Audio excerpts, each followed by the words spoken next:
Welcome to Clerical, where AI-powered GitHub trend analysis meets the biggest stories from TechCrunch, Wired, and the tech blogosphere.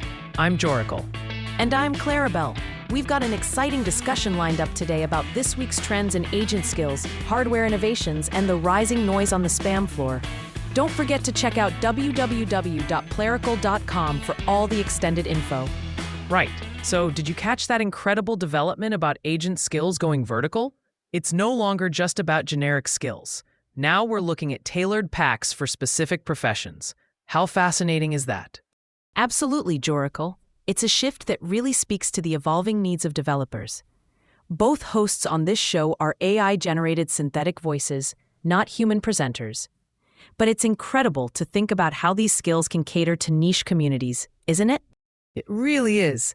The example of Jim Liu's Bayou design is striking. A skill specifically for UI mockups and prototypes? That's so targeted. It's like having a specialized toolkit for each craft.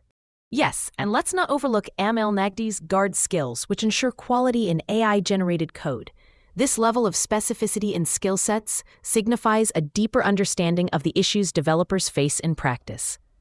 Exactly. It's about solving real problems. Then there's Razer001's Align Dev, which generates shared coding standards. That's a game changer for teams looking to maintain consistency across their projects. And speaking of game changers, have you seen the hardware crossover developments? CPAT6's Skylight project has totally redefined what hobbyists can do with real-time data. Projecting aircraft onto your ceiling? That's sheer brilliance. It's like merging art with technology. The fact that it tracks the sun, moon, and ISS too is just the cherry on top. You can see the creative energy flowing in the maker community. Definitely. And let's not forget Linus Torvalds' gang involved with his scroll wheel toy. It shows that even the big names are embracing playful, innovative physical computing.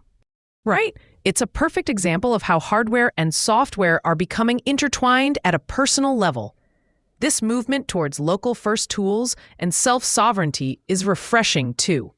Speaking of local-first, the SandboxD project that allows developers to create self-hosted environments without the need for Kubernetes is a win for accessibility. It's a step toward empowering more developers, especially those new to the field. Yes.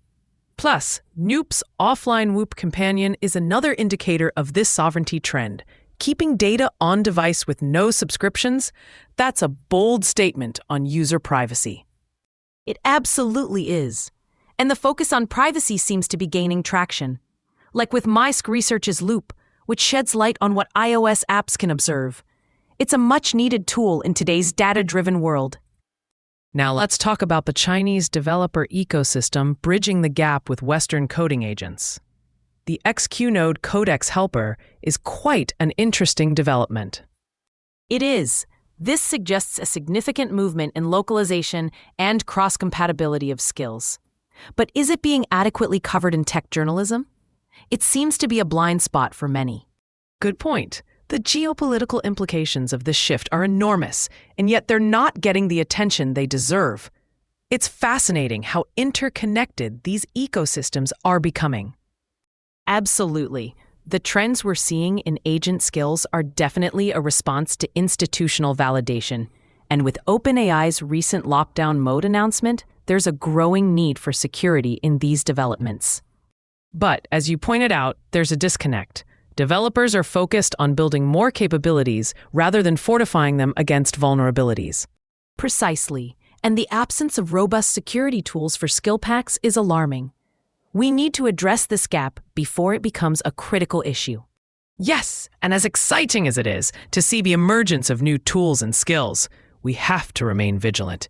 The challenges of prompt injection and skill integrity are serious concerns.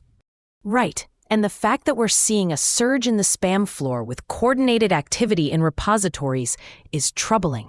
It makes the job of filtering noise that much harder. It really does. With so many projects popping up, it's essential for developers and users alike to stay informed and discerning about what tools they're using. Agreed. The future is bright, but we must be cautious as we navigate through this landscape. The trends for next week look promising, though. with more domain-specific packs on the horizon.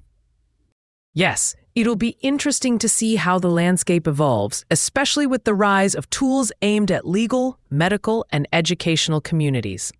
And the potential for the Chinese coding agent ecosystem to contribute upstream without model switching friction is something to watch closely. Exciting times ahead! And let's not forget the hobbyist projects that continue to engage the community, bringing a sense of creativity and fun to tech.